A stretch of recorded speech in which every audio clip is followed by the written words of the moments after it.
S Kalaniketana YouTube ಚಾನಲ್ಗೆ ತಮಗೆಲ್ಲರಿಗೂ ಪ್ರೀತಿಯ ಹೃದಯಪೂರ್ವಕ ಸುಸ್ವಾಗತ. ಈ ವಿಡಿಯೋದಲ್ಲಿ ಮಗ್ಗಿಗಳಲ್ಲಿ ಬರುವ ಒಂದನ್ನು ಬರೆದು ಅದರಲ್ಲಿ ಯಾವ ರೀತಿ ಮನೆಯ ಚಿತ್ರವನ್ನು ಸುಲಭವಾಗಿ ಬರೆಯಬಹುದು ಎಂಬುದನ್ನು ನೋಡೋಣ ಬನ್ನಿ. ಮೊದಲು ಚಿತ್ರ ಬರೆಯೋಕ್ಕೆ ಏನು ಬೇಕಪ್ಪ ಅಂತಂದ್ರೆ ಒಂದು ಪೆನ್ಸಿಲ್, ಒಂದು ರಬ್ಬರ್, ಒಂದು ಸ್ಕೇಲ್, ಒಂದು ಬ್ಲಾಕ್ ಸ್ಕೆಚ್ ಪೆನ್, ಒಂದು ಕ್ರೇಯಾನ್ಸ್ ಬಾಕ್ಸ್, ಒಂದು ಬಿಳಿ ಹಾಳೆ ಅಥವಾ ಒಂದು ಪರೀಕ್ಷೆ ಬರೆಟ್ಟು ಅಥವಾ ಒಂದು ಹಲಗಿದ್ರೆ ನಾವು ಆರಾಮಾಗಿ ಚಿತ್ರನ ಬರಿಬೋದು.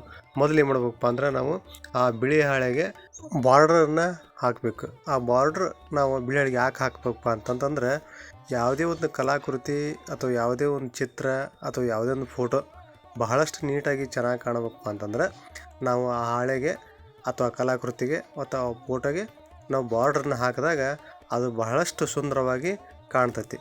ಹಿಂಗೆ ನಾವು ಬಾರ್ಡ್ರನ್ನ ಹಾಕಿದ ನಂತರ ಏನು ಮಾಡ್ಬೇಕಪ್ಪ ಅಂತಂದ್ರೆ ನಾವು ಕೈಯಿಂದ ಅಂದ್ರೆ ಪೆನ್ಸಿಲ್ ತೊಗೊಂಡು ಒಂದನ್ನು ಬರೀಬೇಕು.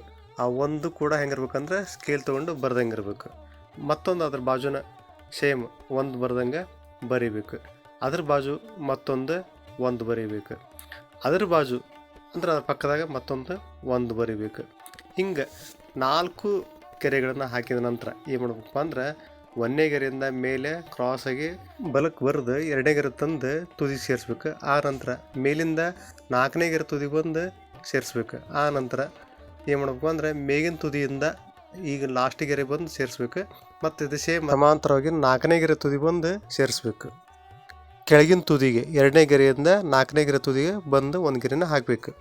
ಈಗ 1ನೇ ಗೆರೆಯಿಂದ 2ನೇ ಗೆರೆ ತುದಿಗೆ ಬಂದು ಸೇರಿಸ್ಬೇಕು. ನಂತರ 3ನೇ ಗೆರೆಗೆ ನಾವು ಬಾಗಿಲನ್ನು ಮಾಡಬೇಕು. ಸೇಮ್ ಅದ್ರಂಗೆ ಗೆರೆನ ಹಾಕಬೇಕು. ಆ ನಂತರ ಅದ್ರ ಬಾಜುನ ಒಂದು ಕಿಟಕಿನ ಮಾಡಬೇಕು. ಆ ಕಿಟಕಿನೂ ಕೂಡ ನಾವು ಕೈಯಿಂದ ಸ್ಕೇಲಿಂದ ಬರ್ದಂಗೆ ಇರಬೇಕು. ಈಗ ಬಾಗಿಲು ಒಳಗಡೆ ನಾವು ಕದನ ಬರೀಬೇಕು. ಆ ಕದ ಬರೆದಾದ ನಂತರ ಅಲ್ಲಿ ಕದಕ್ಕೆ ಒಂದಿಷ್ಟು ಅಲ್ಲಿಗೆಯ ತುಣುಕನ್ನು ಬರ್ದಂಗೆ ಚಿತ್ರನ ಬರೀಬೇಕು. ಆ ನಂತರ ಸ್ವಲ್ಪ ಅಲ್ಲಲ್ಲಿ ಮಿಸ್ಟೇಕ್ ಆಗಿದ್ದರೆ ಅವನ್ನೆಲ್ಲ ತಿದ್ದಿಕೊಂಡು ಅಲ್ಲಿ ಹಂಚಿನ ಕೆಳಗಡೆ ಒಂದು ಕಟ್ಟಿಗೆ ಆಕಾರದಾಗ ಇರ್ತಕ್ಕಂಥದ್ದನ್ನು ಬರೆದು 1ನೇ ಗೋಡೆ ಒಳಗೆ ಇಟ್ಟಿಗೆ ಏನು ತೊಗೊಂಡು ಕಟ್ಟಿರ್ತಾರಲ್ಲ ಮನಿನ ಆ ಸಾಲುಗಳನ್ನು ಕಾಣುವಂಗೆ ನಾವು ಗೆರೆಗಳನ್ನು ಬರೀಬೇಕು. ಹಿಂಗೆ ಬರೆದ್ರೆ ಏನಾಗತ್ತಂತಂದ್ರೆ ಸೇಮ್ ಗೋಡೆ ಕಟ್ಟುವಾಗ ಯಾವ ರೀತಿ ಇಟ್ಟಿಗೆ ಸಾಲುಗಳು ಇರ್ತಾವಲ್ಲ ಆ ರೀತಿ ನಮಗೆ ಆ ಚಿತ್ರದಲ್ಲಿ ಕಾಣ್ತೈತಿ. ಹಿಂಗೆ ಬರೆದ ನಂತರ ನಾವೇನು ಮಾಡ್ಬೇಕಪ್ಪ ಅಂತಂದ್ರೆ ಈ ಹಂಚಿನ ಕೆಳಗಡೆ ಮನೆ ಮುಂದೆ ರೀಪುಗಳ ಥರ ಕಾಣಂಗೆ ನಾವು ಒಂದಿಷ್ಟು ಚಿತ್ರವನ್ನು ಬರೀಬೇಕು. ಆಮೇಲೆ 1ನೇ ಗೋಡೆ ಒಳಗೆ ಹಂಚಿನ ಕೆಳಗೆ ಸೇಮ್ ರಾಫ್ಟ್ರ್ಗಳನ್ನು ಬರೀಬೇಕು. ಅವು ರಾಫ್ಟ್ರ್ ಯಾಕೆ ಬರೀಬೇಕಪ್ಪ ಅಂತಂದ್ರೆ ಸೇಮ್ ಮನೆ ಕಟ್ಟುವಾಗ ಅವ್ರು ಕಳಿಸಿರ್ತಾರೆ ಅವು ಸೇಮ್ ನಮ್ಗೆ ಹಾಗೆ ಕಾಣ್ಬೇಕು. ಹಂಗೆ ಬರೆದ ನಂತರ ಮತ್ತೊಂದು ರಾಫ್ಟ್ರ್ ಕೆಳಗಡೆ ಒಂದು ಗೆರೆಯನ್ನು ಹಾಕಿ ನಾವು ರಬ್ಬರ್ ತೊಗೊಂಡು ಎಲ್ಲೆಲ್ಲಿ ಮಿಸ್ಟೇಕ್ ಆಗಿರ್ತಾವಲ್ಲ ಅವುಗಳನ್ನೆಲ್ಲ ಅಳಿಸ್ಬೇಕು.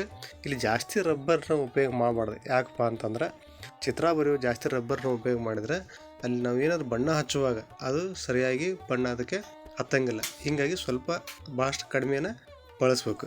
ಆ ನಂತರ ಏನು ಮಾಡ್ಬೇಕಪ್ಪ ಅಂದ್ರೆ ಕೆಂಪು ಬಣ್ಣದ ಕ್ರೇಯನ್ಸ್ ತೊಗೊಂಡು ನಾವು ಹಂಚಿನ ಬಣ್ಣ ಯಾವ ರೀತಿ ಇರುತ್ತಲ್ಲ ಆ ರೀತಿ ನಾವು ಬಣ್ಣವನ್ನು ಹಚ್ತಾ ಇರಬೇಕು. ಹಿಂಗೆ ಹಚ್ಚಿದ್ರೆ ಏನಾಗುತ್ತಂದ್ರೆ ಮನೆಯ ಹಂಚಿನ ಬಣ್ಣ ನಮಗೆ ಸುಂದರವಾಗಿ ಕಾಣೋಕ್ಕೆ ಶುರು ಮಾಡ್ತೈತಿ. ಇಲ್ಲಿ ನಾವು ಕೆಂಪು ಬಣ್ಣ ಅಥವಾ ಕೇಸರಿ ಬಣ್ಣವನ್ನು ತಗೊಂಡು ನಾವು ಕಲರ್ನ ಮಾಡ್ಬೋದು. ಇಲ್ಲಿ ವಾಟರ್ ಕಲರ್ನು ಕೂಡ ನಾವು ಬಳಸ್ಬೋದು. ಇಲ್ಲಿ ಬಹಳಷ್ಟು ಸುಲಭ ಆಗಲಿ ಅಂತ ನಾನು ಕ್ರೇಯಾನ್ಸನ್ನು ಉಪಯೋಗ ಮಾಡಕತ್ತೀನಿ. ಇಲ್ಲಿ ಕ್ರೇಯಾನ್ಸನ್ನು ಹೆಂಗೆ ಹಚ್ಬೇಕಪ್ಪ ಅಂತಂದ್ರೆ ಬಹಳಷ್ಟು ಸ್ಮೂತಾಗಿ ಹಚ್ಬೇಕು ಮತ್ತು ಅದು ವಾಟರ್ ಪೇಂಟ್ ಮಾಡಿದ್ರ ಥರ ಕಾಣ್ಬೇಕು.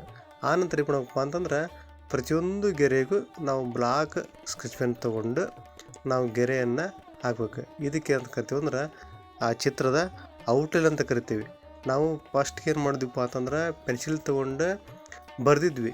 ಯಾಕೆ ಪೆನ್ಸಿಲ್ ತೊಗೊಂಡು ಬರಿತೀವಿ ಅಂತಪ್ಪ ಅಂತಂದ್ರೆ ಚಿತ್ರದಾಗ ಏನಾದರೂ ಅಲ್ಲಿ ಮಿಸ್ಟೇಕ್ ಆದ್ರೆ ಅಥವಾ ಏನಾದರೂ ತಪ್ಪಾಗಿದ್ರೆ ನಾವು ರಬ್ಬರ್ ತೊಗೊಂಡು ಸುಲಭವಾಗಿ ಅಳಿಸ್ಬೋದು. ಆದರೆ ಕ್ರೇಯಾನ್ಸಿಂದ ಅಥವಾ ನಾವು ಸ್ಕೆಚ್ ಪೆನ್ನಿಂದ ಬರೆದ್ರೆ ನಾವು ರಬ್ಬರ್ ತೊಗೊಂಡು ಅಳ್ಸೋಕ್ಕಾಗಲ್ಲ. ಹೀಗಾಗಿ ಏನು ಮಾಡ್ಬೇಕಪ್ಪ ಅಂದ್ರೆ ಫಸ್ಟಿಗೆ ನಾವು ಪೆನ್ಸಿಲಿಂದ ಬರ್ಕೊಂಡು ನಂತರ ನಾವು ಕ್ರೇಯಾನ್ಸಿಂದ ಅದಕ್ಕೆ ಔಟ್ಲೈನ್ ಹಾಕ್ಕೊಂಡು ಆ ನಂತರ ನಮಗೆ ಎಲ್ಲಿ ಬೇಕಲ್ಲ ಅಲ್ಲಿ ನಾವು ಕಲರನ್ನು ನಮ್ಗೆ ಯಾವ ಕಲರ್ ಬೇಕಲ್ಲ ಆ ಕಲರ್ ತೊಗೊಂಡು ಅದಕ್ಕೆ ನೈಜವಾಗಿ ನಾವು ಕ್ರೇಯಾನ್ಸ್ ತೊಗೊಂಡು ಅಥವಾ ವಾಟರ್ ಪೇಂಟ್ ತೊಗೊಂಡು ನಾವು ಬಣ್ಣವನ್ನು ಮಾಡಬೇಕು. ಹಿಂಗೆ ಮಾಡಿದಾಗ ನಾವು ಏನು ಅಂದ್ಕೊಂಡಿರ್ತೀವಲ್ಲ ಹಾಗೆ ನಮಗೆ ಮನೆ ಕಾಣ್ತೈತಿ. ಈಗೇನು ಮಾಡ್ಬೇಕಪ್ಪ ಅಂತಂದ್ರೆ ನಾವು ಮೊದಲು ಒಂದನೇ ಗೋಡೆಯಲ್ಲಿ ಪೆನ್ಸಿಲ್ ತೊಗೊಂಡು ಏನು ಗೆರೆ ಹಾಕಿದ್ವಲ್ಲ ಅದೇ ರೀತಿ ಗೆರೆಗಳನ್ನು ನಾವು ಸ್ಕೆಚ್ ಪೆನ್ ತೊಗೊಂಡು ನಾವು ಗೆರೆಯನ್ನು ಹಾಕಬೇಕು.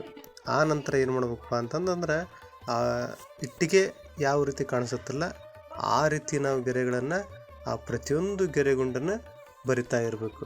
ಹಿಂಗೆ ಬರೋದ್ರಿಂದ ಆ ಇಟ್ಟಿಗೆ ಥರ ನೈಜವಾಗಿ ಆ ಮನೆ ಕಟ್ಟ್ಯಾರನಂಗೆ ಅದು ಕಾಣ್ತೈತಿ. ಹಿಂಗೆ ಕಾಣೋದ್ರಿಂದ ಅದು ಚಿತ್ರನೂ ಕೂಡ ಭಾಳಷ್ಟು ಸುಂದರವಾಗಿ ಕಾಣ್ತೈತಿ.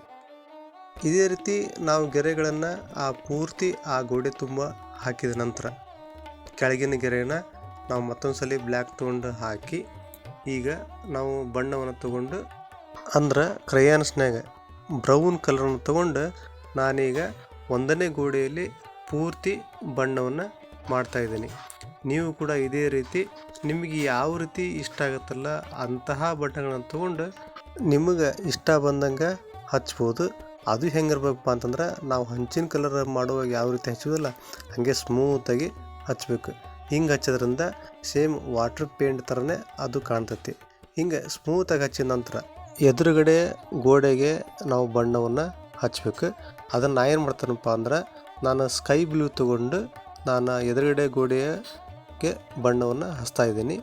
ನೀವು ಕೂಡ ಇದೇ ರೀತಿ ನಿಮಗೆ ಇಷ್ಟ ಬಂದ ಕಲರ್ ತೊಗೊಂಡು ನಾನು ಏನು ಹಚ್ತಾ ಇದ್ದೀನಿಲ್ಲ ಅದೇ ರೀತಿ ಹಚ್ಬೋದು.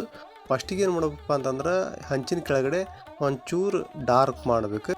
ಆ ನಂತರ ಗೋಡೆ ಕೆಳಗೆ ಬಂದಂಗೆ ನಾವು ಲೈಟಿಗೆ ಹಚ್ಚಂತ ಬಂದು ಕೆಳಗಿನ ಗೆರೆಯಿಂದ ಕ್ರೇಯಾನ್ಸ್ ತೊಗೊಂಡು ಜಾಸ್ತಿ ಒತ್ತಿ ನಾವು ಆ ಕ್ರೇಯಾನ್ಸಿಂದ ಬಣ್ಣವನ್ನು ಹಚ್ಚಬೇಕು. ಹಿಂಗೆ ಜಾಸ್ತಿ ಯಾಕೆ ಒತ್ತಿ ಹಚ್ಬೇಕಪ್ಪ ಅಂತಂದ್ರೆ ಕೆಲವೊಂದು ಕ್ರೇಯಾನ್ಸ್ ಏನು ಮಾಡ್ತಾವೆ ಅಂತಂದ್ರೆ ಅಲ್ಲಿ ಒಂದು ಕಡೆಗೆ ಸರಿಯಾಗಿ ಹತ್ತಿರ್ತೈತಿ, ಕೆಲವೊಂದು ಕಡೆಗೆ ಸರಿಯಾಗಿ ಹತ್ತಿರಂಗಿಲ್ಲ. ಹೀಗಾಗಿ ಆ ಕ್ರೇಯಾನ್ಸ್ ಮೇಲೆ ಡಿಪೆಂಡ್ ಆಗಿರ್ತೈತಿ. ಹೀಗಾಗಿ ಹಂಚಿನ ಕೆಳಗಡೆ ಸ್ವಲ್ಪ ಡಾರ್ಕ್ ಮಾಡ್ಬೇಕು. ಮತ್ತು ಕೆಳಗಿನ ಗೆರೆಯಿಂದ ನಾವು ಅದೇ ಗೋಡೆಯ ಮೇಲ್ಗಡೆ ಹಚ್ಚುವಾಗ ಸ್ವಲ್ಪ ಅದನ್ನು ಡಾರ್ಕ್ ಮಾಡಿ ನಾವು ಪೂರ್ತಿ ಅದನ್ನು ಕೂಡ ವಾಟರ್ ಪೇಂಟ್ ಮಾಡ್ದಂಗೆ ಮಾಡಿರ್ಬೇಕು ಅಥವಾ ಆಯಿಲ್ ಪೇಂಟ್ ಮಾಡ್ದಂಗೆ ಮಾಡಿರ್ಬೇಕು. ಈಗ ನಮಗೆ ಯಾವುದರ ಒಂದು ಕ್ರೇಯಾನ್ಸ್ ತೊಗೊಂಡು ಅಂದರೆ ಯಾವುದರ ಒಂದು ಬಣ್ಣದ ಕ್ರೇಯಾನ್ಸ್ ತೊಗೊಂಡು ನಾವು ಅದಕ್ಕೆ ಬಣ್ಣವನ್ನು ಹಚ್ಚಬೇಕು. ನಮಗೆ ಇಷ್ಟ ಬಂದ ಕಲರ್ ತೊಗೊಂಡು ನಾವು ಹಚ್ಬೋದು. ಇಲ್ಲಿ ಏನಾಗತ್ತಂತಂದ್ರೆ ಆ ಮನೆಗೆ ನಾವು ಯಾವ ರೀತಿ ಕಲರ್ ಮಾಡಿರ್ತೀವಲ್ಲ ಅದ್ರ ಮೇಲೆ ಅದಕ್ಕೆ ಮ್ಯಾಚ್ ಆಗಂಗೆ ಒಂದು ಕಲರ್ ತೊಗೊಂಡು ನಾವು ಬಣ್ಣವನ್ನು ಹಚ್ಚಬೇಕು. ಮತ್ತು ಅದರ ಬಾಗಿಲು ಒಳಗಡೆ ನಾನು ಹಳದಿ ಬಣ್ಣ ತೊಗೊಂಡು ಹಚ್ತೀನಿ. ನೀವು ಕೂಡ ಹಳದಿ ಬಣ್ಣ ತೊಗೊಂಡು ಹಚ್ಬೋದು ಅಥವಾ ಬೇರೆ ಯಾವುದಾದ್ರು ನಿಮ್ಗೆ ಇಷ್ಟ ಆಗಿ ಬಂದ ಬಣ್ಣನ ತೊಗೊಂಡು ಸೇಮ್ ಒಳಗಡೆ ನಾವು ಹಚ್ಬೋದು. ಇಲ್ಲಿ ಬಣ್ಣದ ವಿಷಯ ಬಂದಾಗ ತಮಗೆ ಯಾವ ರೀತಿ ಮನೆ ಚೆಂದ ಕಾಣಬೇಕಲ್ಲ ಆ ರೀತಿ ನಾವು ಬಣ್ಣಗಳನ್ನು ತೊಗೊಂಡು ಹಚ್ಚಬೇಕು. ಮನೆಯ ಒಳಗಡೆ ಏನಾಗುತ್ತಂದ್ರೆ ಸ್ವಲ್ಪ ಅಲ್ಲಿ ಕತ್ತಲಿರ್ತೈತಲ್ಲ ಅಥವಾ ನೆರಳು ಜಾಸ್ತಿ ಇರ್ತೈತಲ್ಲ, ಹೀಗಾಗಿ ಯಾವುದಾದ್ರೂ ಒಂದು ಡಾರ್ಕ್ ಕಲರ್ ತೊಗೊಂಡು ನಾವು ಸ್ವಲ್ಪ ಲೈಟಾಗಿ ಅಲ್ಲಿ ಡಾರ್ಕ್ ಥರ ಮಾಡಬೇಕು.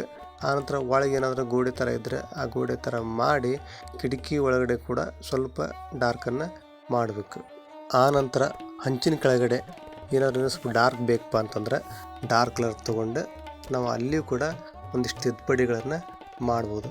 ಆನಂತರ ಸ್ಕೆಚ್ ಪೆನ್ ತೊಗೊಂಡು ಎಲ್ಲೆಲ್ಲಿ ಡಾರ್ಕ್ ಬೇಕಲ್ಲ ಅಲ್ಲೆಲ್ಲಿ ನಾವು ಡಾರ್ಕ್ ಇನ್ನೂ ಸ್ವಲ್ಪ ಜಾಸ್ತಿನ ಮಾಡ್ಬೋದು. ಯಾಕಪ್ಪ ಅಂದ್ರೆ ಕ್ರೇಯಾನ್ಸ್ ಹಚ್ಚೋದಾಗ ಏನಾಗತ್ತಂತಂದ್ರೆ ಸ್ವಲ್ಪ ಅದು ಕಪ್ಪಾಗಿರ್ತಕ್ಕಂಥ ಭಾಗ ಆ ಕ್ರೇಯಾನ್ಸ್ ಹಚ್ಚೋದ್ರಿಂದ ಸ್ವಲ್ಪ ಲೈಟಾಗಿರ್ತೈತಿ. ಹೀಗಾಗಿ ನಾವು ಮತ್ತೊಮ್ಮೆ ಆ ಮಿಸ್ಟೇಕ್ಗಳನ್ನು ಮತ್ತೊಮ್ಮೆ ತಿದ್ದಬೇಕು. ಕ್ರೇಯಾನ್ಸ್ ತೊಗೊಂಡು ತಿದ್ಬೋದು ಅಥವಾ ಸ್ಕೆಚ್ ಪೆನ್ ತೊಗೊಂಡು ತಿದ್ಬೋದು.